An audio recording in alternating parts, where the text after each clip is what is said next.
Welcome to the Fantasy Football Goon podcast. Welcome to our second to last division preview of the season. This time we're going to go through the AFC West. Joining me, as always, is my buddy Tooch, John Santucci. What's going on, Tooch? Hey, Joe. Just ready to talk some fantasy football. Yes, sir. Let's jump right into that AFC West. A lot of good players in this division. Let's lead off with the Arizona Cardinals. Bruce Arians in his fourth season with the Birds. Carson Palmer leading the way at quarterback, and John, I think you and I both agree that he's being drafted really late and could be a really good guy you can pick up. Yeah, sometimes I'm not even seeing him drafted. Which is amazing. So, it is. You know, and he finished 9th overall in yardage last year with like 4,313 yards, or 4,233 yards, I think. Wow. So, yeah, he's still a decent pickup. Which had 26 touchdowns and, had finished 6th overall with passing yards per game at 282. So, Bruce Arians likes to throw the ball, and Carson Palmer is his guy. Carson Palmer, I think, is 36 now, 37, somewhere around there. He's getting up there in age. But yeah, I think you're right. I think he's going to have a better year than his draft position suggests. Oh, for sure. And just look at the weapons he has. I mean, he's got the best running back in the league and David Johnson. You got Larry Fitz, J.J. Nelson, John Brown. I mean, look at that. I mean, they picked up Jermaine Gresham at tight end. I mean, they are tons of weapons for him to use. Yeah, they also picked up a wide receiver in the draft, Chad Williams, who should be pretty good too. I don't know if he's probably their 5th receiver this year, and a good young running back, T.J. Logan, who although David Johnson gets all the touches, but T.J. Logan you might see him on special teams, returning kicks or even coming into 2-minute drill if David Johnson's off the field. And if he gets injured, I mean, you never know what could happen there. Definitely a guy you could pick up towards the end of the draft, even second to last round or something like that if you want to take a flyer on him, especially in a keeper league. I think T.J. Logan's a good pick. Yeah, or on waivers, if he starts to show something for sure, and the wide receiver core, of course, they have some good young receivers behind Larry Fitzgerald. Speaking of Larry Fitz, I mean, for an aging veteran, he's going way later than I think he should be personally. Yeah, they're really, a lot of people must be expecting him to, fall off the table. I don't know why they would think that, because last year he led the league in receptions with 107. So he'd be a great second or third wide receiver. He was targeted 150 times last year. I don't think anybody else on the Cardinals in that wide receiver core is going to get targeted more than Larry Fitzgerald. Do you? No, I don't think so at all. And I mean, everyone was talking about John Brown last season. I was really going to emerge, and to be honest, he didn't. And it was still the Larry Fitz show. So I haven't seen anything to tell me otherwise. So Larry Fitz, to me, is the guy you want, and he's going pretty darn late. I'd say probably 5th or 6th round. Is that what you're seeing, John? Maybe 7th if you get lucky? Yeah, 5th to 7th, exactly. John Brown, of course, plagued by injuries last year, but final preseason game had two touchdowns, I think, and really looked good. Then J.J. Nelson, his final game of last year, he had like 3 catches, 132 yards, and a touchdown, and that was, looked promising for them. So there's some promise over there, in Arizona with the young receivers. So don't fall asleep on that passing game. Is I guess the point we're trying to make, right? Yeah. I mean, we both think that Carson Palmer's going to get in the same range as last year, maybe higher, maybe towards the 4,500 yard mark. Yeah, I agree. He's going to make somebody a great backup, and you can, if you have, say, somebody pair him with Phillip Rivers or Matthew Stafford or Eli Manning, you can play matchups. You get both those, Eli Manning and Phillip Rivers late, or Dak Prescott. Oh, yeah, and if you're talking about the first 4 weeks of the season, I mean, Carson Palmer's got a ridiculously awesome schedule. I mean, he starts the season with the Detroit Lions, then he goes into Indianapolis. Week 3, he gets Dallas, which is a bit more of a challenge. But then week 4, you go into San Francisco. So, I mean, that's a great start to the season. Yeah, he's got three out of 4 good starts there in the beginning. And they have the 9th easiest schedule this season. So, and also, I think Chris Johnson was just released. Is that true? He was. Chris Johnson was cut today. Okay. And that opens things up for David Johnson, Kerwin Williams, and T.J. Logan. Okay, so and is Andre Ellington still there? He is, but in the offseason he converted over to a wide receiver. So he could also be a nice sleeper pick because he's already got chemistry with Carson Palmer. So, I mean, he's a short guy, but I imagine he'll be involved in the slot. Well, that's interesting. I did not know that. I think Kerwin Williams is the primary backup to David Johnson, though. T.J. Logan is really fast, so that's a guy with home run speed. So keep an eye out for him. He might be coming on one of the joker back roles like the Bears are trying to do with Tariq Cohen. Exactly, and like I said before, if you got a keeper league, T.J. Logan is a great option for the years to come because I imagine he's going to get his opportunity eventually. Yeah, so tight end is Jermaine Gresham, and they don't have anybody else anymore. I think Darren Fells is gone. Darren Fells is gone. I mean, they have Troy Nicholas, but he's more of a blocking tight end. Okay, so Jermaine Gresham, I think he had a touchdown against the Bears in the preseason, so they, good red zone target. I think he used to be on the Bengals. He did. He was in the Bengals for a very long time.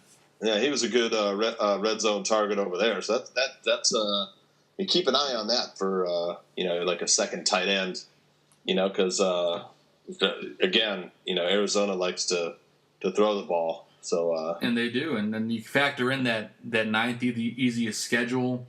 Yeah, could be a very nice bye week fill-in. I imagine a lot of Cardinals are going to be bye week fill-ins.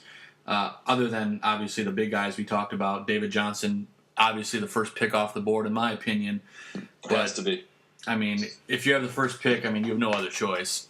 No other choice. He was just a monster. I don't think we need to repeat how good he was. He had 2,000 yards from scrimmage. So, I mean, he led in pretty much every single category except for total rushing yards. But he had total yards number 1, receiving yards for running back. He had almost 1,000 yards for running back.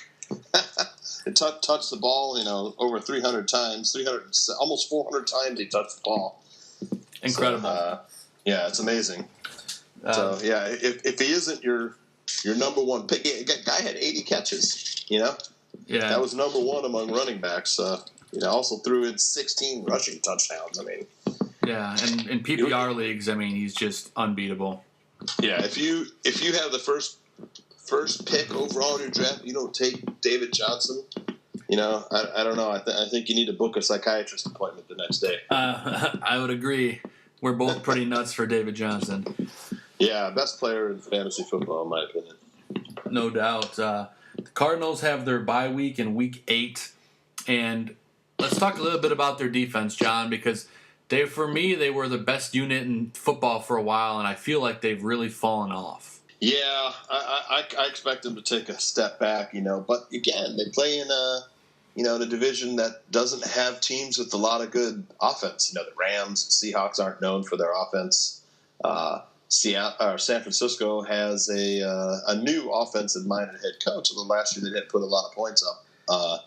So that's kind of why they stayed near the top of defensive categories, just because their division is weak offensively. But I expect there'll be some improvement among those 3 teams that Arizona plays twice a year. Oh, definitely. And I don't know.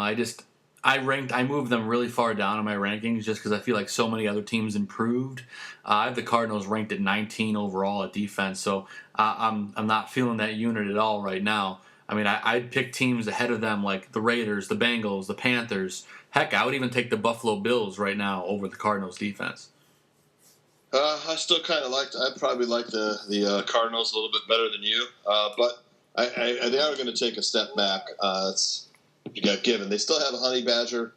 He's a good player. They still have Patrick Peterson. They can shut people down on one side of the field. They did They did draft a safety out of Washington, Buda Baker.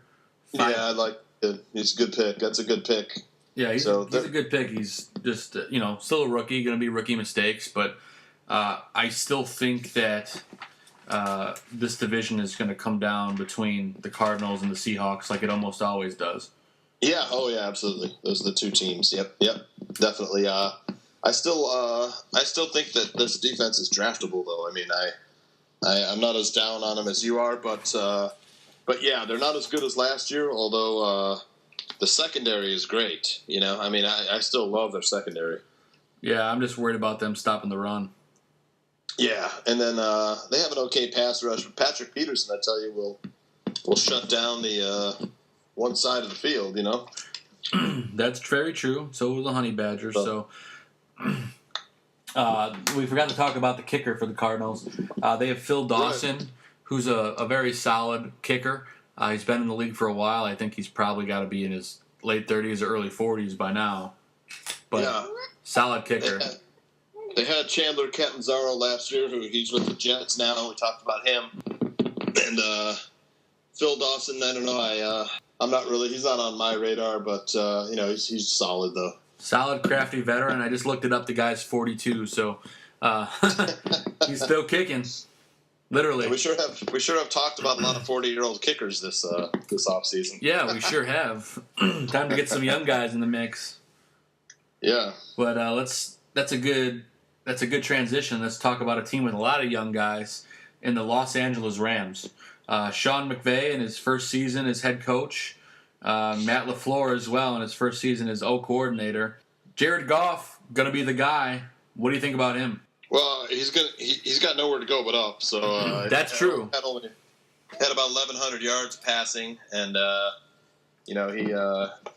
he seems a little bit more comfortable this year. He's got a good slot possession receiver now, and of course they acquired Sammy Watkins, so he's got weapons, and Todd Gurley, still there running the football, and now that they have a threat of a passing game with Watkins and Cooper Kupp, and I think they picked up is it Woods? Robert Woods. Yep, Robert Woods, and they still have Tavon Austin. So they basically have Buffalo's two wide receivers from last year. Yeah. And added Cooper Kupp, and they still have Tavon Austin. So, Cooper Kupp is a kid I really like. He's one of those guys that kind of like Zay Jones in Buffalo that could get you 5-6 catches a game. Mm-hmm. And that's a decent floor. Especially if you're going to use these kids on like a bye week when your three main wide receiver starters or two main wide receiver starters are on bye weeks, or one of them, and they can sub in. So I expect Todd Gurley to be a lot better than last year. How about you? Oh, he's got to be. I mean, I drafted him last year in our work league, the league that I'm in with you. I think second overall or third overall. I don't remember, but either way, it was really early. You drafted fourth last year. I was seventh. Okay, fourth or no? You're right. Yeah, fourth or... It was early in the draft. Regardless, I drafted Todd Gurley. And man, was he a disappointment. He couldn't score any points for me last year. So, I think he can't go anywhere but up. Had a little sophomore slump, but this year he should be a lot better. I mean, he didn't break 1,000 yards at 885. He's not really a threat to catch the ball. He had 6 total touchdowns. And I don't think he went over 100 yards more than 1 or 2 games. I just remember it was awful. And here's the key stat, though. He finished 5th in touches with 321. So, I mean, they were feeding him the ball, and they're going to feed him the ball again this year. So I think you can pretty confidently take Todd Gurley if he's there, and let's say you draft a wide receiver, with your first pick. You come back and you want to get, a running back. I think you can confidently take Todd Gurley in the second round. Oh, absolutely. He's not a first-round pick anymore. He just isn't. He has the potential to be like a first-round running back pick, but there's just too many other guys, with the promise, of receiving, in a PPR league. And he just didn't have the touchdowns to give you the, that first-round juice in a standard league. I tell you what, though, they did sign in the offseason a guy that's going to come out of that backfield and probably catch a lot of passes in Lance Dunbar, who did that a lot in Dallas. Okay, so he's going to come in, and let's see, that'll help because Gurley's not really much of a receiver, but he's still gonna be the focal point of that offense, I think. Oh, no doubt about that. I mean, Todd Gurley is the Los Angeles Rams. Yeah, I take that back. He had 43 catches. I'm just finding it right now. So I mean, he does catch the ball. Well, he had a lot of dropsies last year. I know. I watched him firsthand. Okay. But yeah, he had a lot of touches, and that's what you want to finish 5th overall. So that's all you can ask for. And I know I just talked a little the ball that much, Oh yeah. And I know I just talked about Lance Dunbar, but it looks like he's going to open the season on the PUP list. So okay. So look for Malcolm Brown to have a bit of a bigger role. Pick him up, mid-season if he's there, right? Yeah, for sure. He's a good PPR guy for later on in the year. I know we talked a little bit about their wide receivers: Robert Woods, Tavon Austin, Sammy Watkins. Those are probably the 3 guys I would look at. I mean, Cooper Kupp could be a late round flyer, but to me, out of all these guys, I don't know why, but I think Robert Woods is going to be the guy because Sammy Watkins is going to get double teamed a lot. Yeah, I still like Watkins. The thing about him is, of course, he's always an injury risk. He's got the foot. We talked about him, I think, before he was traded when we did our AFC East preview. Yeah. But he's got a better chance of doing some damage here in LA, and opposite guys like Woods and Kupp. But I really like Cooper Kupp. The kid just gets open. He's sneaky, great route runner. Good body position and great hands. So I'm seeing Cooper Kupp. People taking flyers on him towards the end of the draft. And, like I said, he's a guy that can give you like 5 to 10 catches. He could get 10 catches a game sometimes. Oh yeah, he's got the potential, and I think he's definitely worth a late round flyer. And if you're in a keeper league, he's definitely a guy you're going to want to pick up relatively early. Yep. They did draft a tight end in the offseason with their first pick. They picked up Gerald Everett out of South Alabama. Kid is 6'3", 239 pounds. He's going to be a great target for Jared Goff, and he's going to work with Tyler Higbee, the other tight end. I think out of those guys, I like Everett better, but Higbee's above him on the depth chart right now. Yeah, Everett's one of those guys is built like Evan Ingram on the Giants, but not really getting the playing time that Ingram is getting on the Giants. I mean, Ingram he's playing like first, second, third down. He's a red zone target. So I mean, if Everett can get to that, position where Ingram is in, you have to monitor that as the season goes on. Oh, absolutely. I mean, it's probably not a guy that you're gonna end up drafting. If you do, it'll be towards the end. But I think it could be one of those mid-season waiver wire pickups that can make a big difference for you. Yeah, Dynasty, for sure. You could take a flyer on him, and it might pay off in a year or two. Oh, absolutely. Let's talk a little bit about the kicker for the Rams. They have Greg Zuerlein. He's got a leg. He's still a young kid, and he was pretty good last year, given the fact that the Rams were so bad. Right, and he's no longer a dome kicker, correct? I don't believe so. I believe he's outside outdoor. the dome. Yeah, it's something you got to take into consideration. Yeah, of course, weather's mild in LA, but I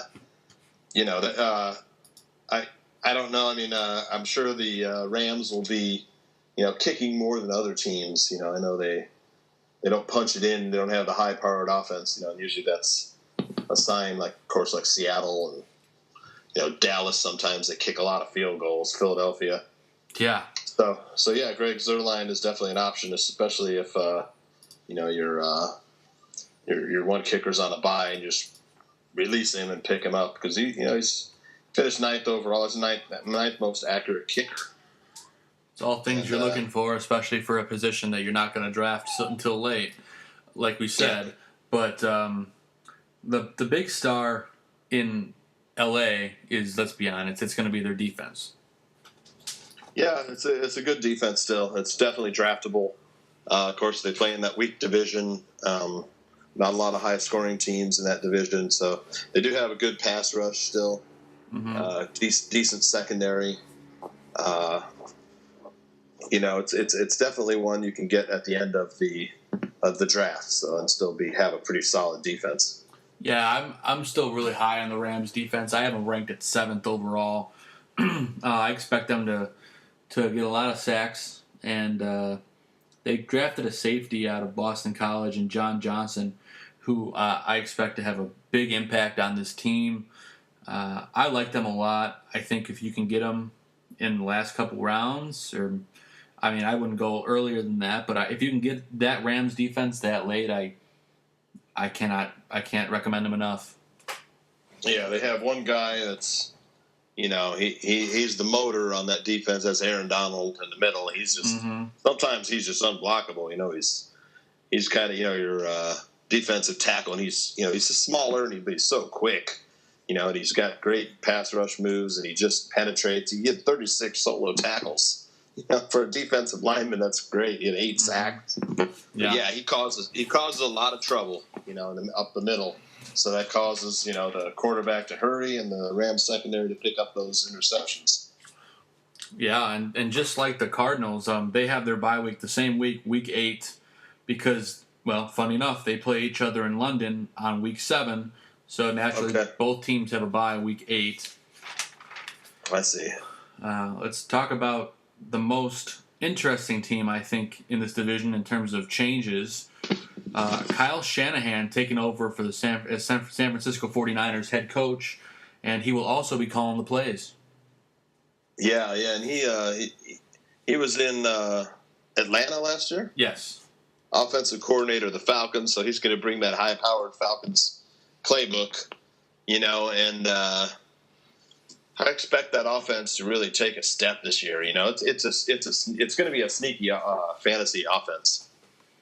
Yeah, I think it is. I mean, they've got Brian Hoyer right now listed as a starter, but I don't know who's going to end up starting there. You got Hoyer, you got Matt Barkley, and then you have C.J. Beathard, who's playing a heck of a preseason. Actually, Matt Barkley was cut today. All right, well, never mind. So it's going to be Brian Hoyer, and he's really underrated. I know Bears had him last year, and he's been around the league. He's a guy that can put up 300-400 yards. And in this offense, there's a great chance of doing that. So, I mean, if you only draft one quarterback, and you're getting to the 16th round, and you say you have a guy like, you pick Drew Brees or somebody, and you just want a guy in case Brees gets injured, and that you're not drafted anybody until the very last round, probably, because Brees is going to play every down or every game except one. And Hoyer would be a great fill-in, Yeah, I mean he's going to be one of those bye week replacement guys, and they have a pretty decent schedule.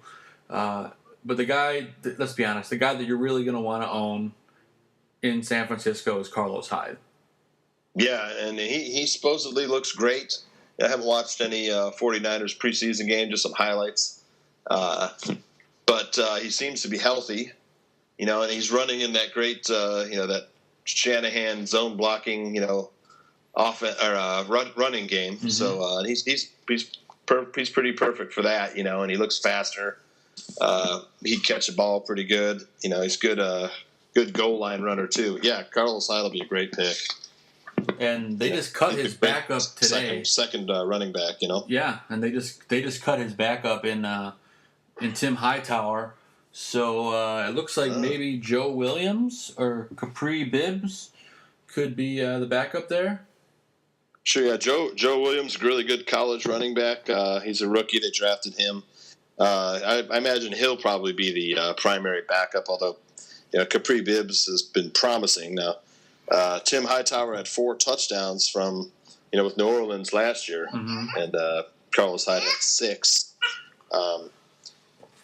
Rushing yards, Carlos Hyde had 988, so he almost went over 1,000 yards and was injured a little bit last year. So I expect he could easily get 1,000 yards.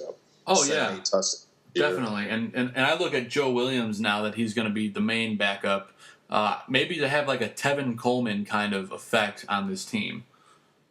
Yeah, like a thunder lightning.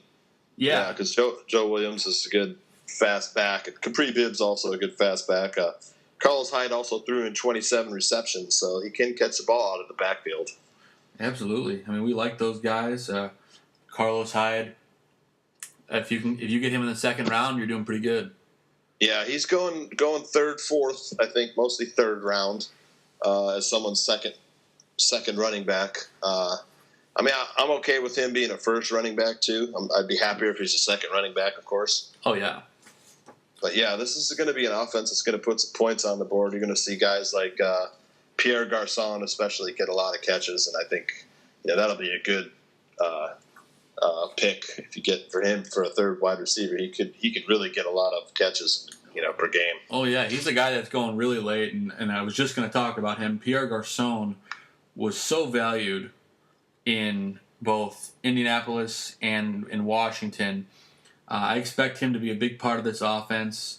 Now that he's going to be the guy, at least in my opinion, I think he's going to be the guy in terms of receivers. Very easily could finish a top 20 wide receiver if all is said and done. Oh, he should. He was a top 20 receiver last year. Had 79 catches, over 1,000 yards. He's good in the red zone too, and this offense, they're going to throw the ball. And Brian Hoyer is going to throw the ball. Brian Hoyer, a real good deep ball thrower. So Pierre Garçon, I'm fine with him as a third wide receiver. I'd be real happy with that. Oh yeah. The second, he might even be a good number 2 receiver too on your team if what we're saying is true. He's get a lot of targets. Number 3 guy with number 2 upside. Yeah, exactly. They also have Marquise Goodman and Jeremy Curley, both guys that I think are going to be involved as well. Curley was a target monster last year for them there. Yeah, he really was, surprisingly. He had 115 targets. He's another sneaky pick. He's going to be the number 2 wide receiver. He'll work out of the slot, too. Pierre Garçon's going to get a lot of Pierre Garçon always seems to find the end zone. Jeremy Curley, he's going to get a lot of catches, too. He had 64 receptions last year, which is, that's like 4 catches a game exactly. So that's a decent floor. He's a good fill-in. He is. And they actually just traded their starting tight end in Vance McDonald. They traded him off to Dallas, or no. Pittsburgh. Pittsburgh. Yeah, Pittsburgh. Thank you. They traded him off to Pittsburgh. So now that leaves Garrett Selleck as the main tight end. Is it Garrett Selleck is still. They also have a good young rookie named George Kittle, who I think might actually steal that job. And he was at Iowa, and didn't catch the ball too much there, but he's real good, athletic and strong, and good speed, good hands. He might emerge as the number 1 tight end over there. You just have to keep an eye on that. Yeah, for that reason, I wouldn't draft a tight end from the Niners. I think it's kind of a wait-and-see situation, but easily something that could turn into a top guy if the pins fall the right way. Their kicker is the good old Chicago Bears kicker, Robbie Gould. He's still there. Okay, I didn't know that. Yeah, Robbie's still hanging around. All right. Yes, I didn't know that. That's great. Good for him. Yeah, I mean, he's a solid guy. And class guy. Class guy, for sure. Going to get the job done, so you can do much worse than Robbie Gould at kicker. Defense kind of took a tumble the last couple years, but I'd say they're working their way back up after a solid defensive draft. Yeah. I'm not sure that they're getting drafted in mock drafts. I wouldn't draft them either, but they're starting to improve. Yeah, they're on the rise. They play in that weak division, so you'll have to definitely keep an eye out. They might be an okay pickup for bye week or streaming defensive players. Yeah, they drafted Solomon Thomas, defensive end out of Stanford, 6'3", 275 pounds, and Reuben Foster out of Alabama, linebacker. So they're going to be improved. Obviously, I don't look for them to be a top 20 defense. I have them ranked at 25. So a good team to pick up on a flyer if based on a matchup. So I wouldn't draft them, but they have their bye week in week 11, and I think John, you and I could both agree that the Niners are definitely going to be interesting to watch this year. Yeah, they will, especially that offense. Yeah, and, those are two good young defensive players they drafted, so something to keep an eye on, definitely. Oh, absolutely. And then speaking of a good defensive team, let's just jump right into the best team probably in the NFC West and the Seahawks. Yeah, they're my pick to win this division. Arizona will give them a run for the money. They still have a great defense, and their defense is really tough at home. They still have the 12th man, loud crowd, and Russell Wilson looks to be really sharp back from it. Russell Wilson, will be a really good first quarterback pick. I've had my qualms about drafting him in the past just because he doesn't throw the ball as much as you'd like out of your fantasy quarterback.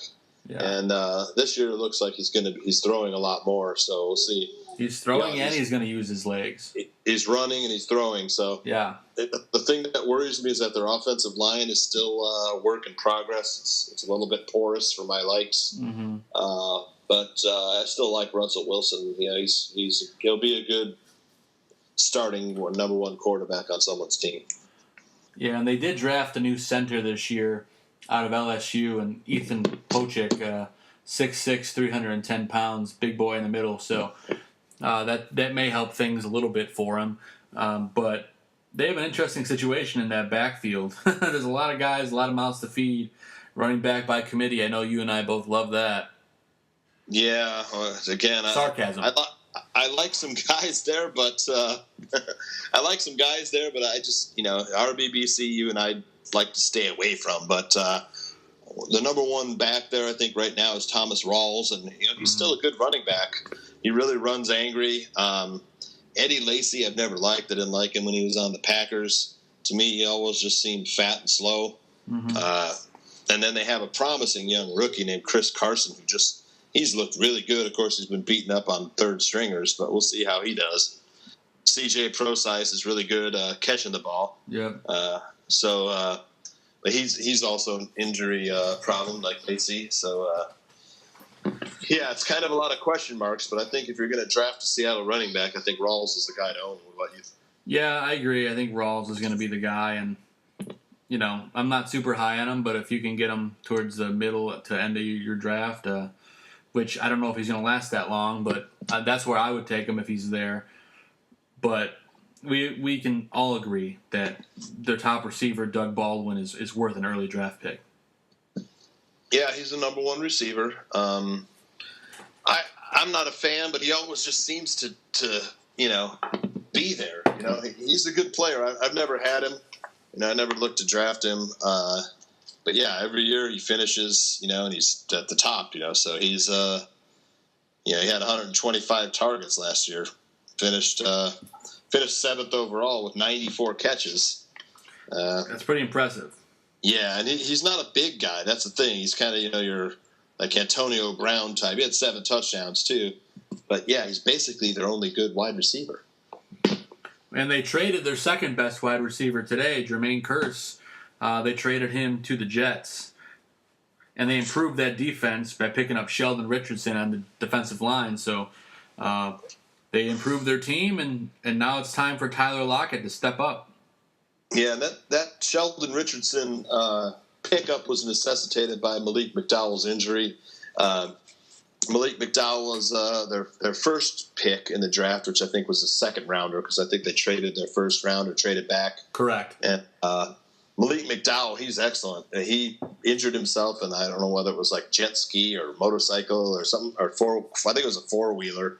Injured himself, so he probably will not play this year. But he, next year, look for that kid. He's good. It just, he's a young kid. I think he's only 20 years old. My God, 20 or 21. But I liked him. I wanted the Bears to draft him. I'm glad they didn't because Trubisky looks really good.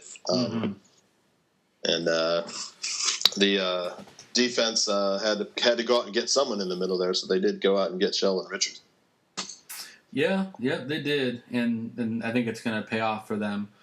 But we obviously talked a little bit about Tyler Lockett. Shown flashes of brilliance the last couple of years. Great return man. I think this is his opportunity to really step up. And he's also got a little competition with a wide receiver that they drafted in the 3rd round out of Michigan in Amara Darboh. I mean, he's 6'2", 214 pounds, and he could possibly have an effect on this team. Yeah, and Paul Richardson, of course, those Darboh and Richardson made Curse expendable. Darboh, a bigger guy, 6'2". I think he's fast. He's like 220 pounds. He's a good one.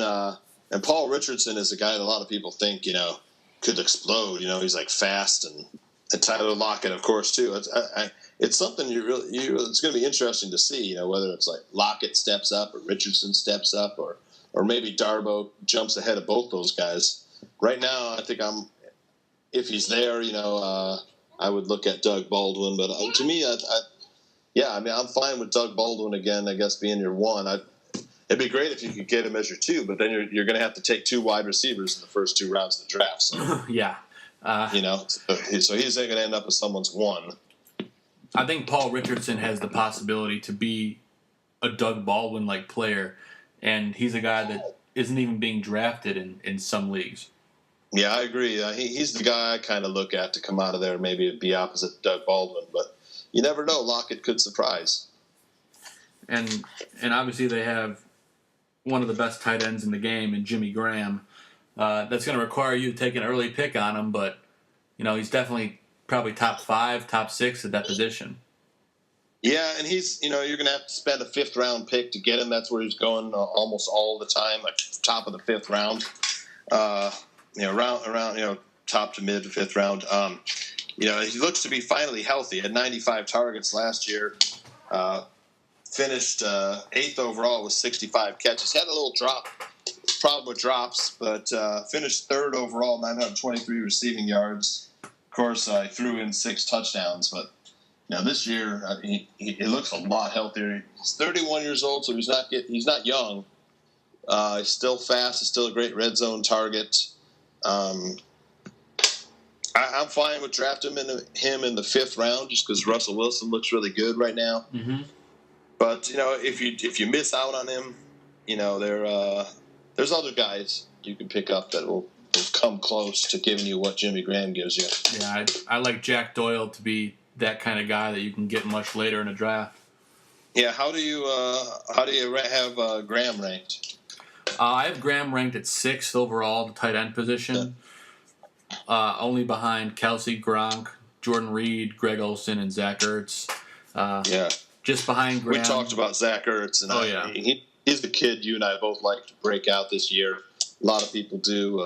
He could have like a Travis Kelce type year, but the safe. You know what Jimmy Graham's going to give you. He's going to be close to 700, 800, 900 yards and 6, 7, 8 touchdowns. Might even get up to 1,000 yards this year. Because the wide receiving core after Baldwin is a question mark. So Jimmy Graham is kind of the number 2 option there behind Baldwin. Yeah, he is, and no sleeping on him. We obviously know that the Seahawks have one of the best defenses in the game. That's their thing. You have to spend probably earlier than the last 2 rounds to get them. So, as you and I both agree, we don't like doing that. Yep. But, if you really want the Seahawks defense, go and get them. But we don't recommend doing any defenses before the 2nd to last round. And they're Seahawks, they're going the 8th, 9th round. Yeah, that's when you and I. That's the time when other people are taking defenses. You and I are getting those, those good mid-tier wide receiver, tight ends, and running backs and quarterbacks. While they're wasting picks on defenses and kickers, you and I are picking up some gems. That's right. You got to do that. Yep. Seahawks have their bye week really early in week 6. But we made our way all the way through the NFC West, John. We did it. Next coming up, we're going to be doing the AFC West, so stay tuned for that. And as always, thanks for tuning into the Fantasy Football Goon podcast. Like us on Twitter, like us on Facebook, give us a follow. Make sure you check us out. John, thanks as always for helping me out here. My pleasure, Joe. Anytime. All right, gang. Thanks for tuning in. We'll catch you guys next time. Bye-bye.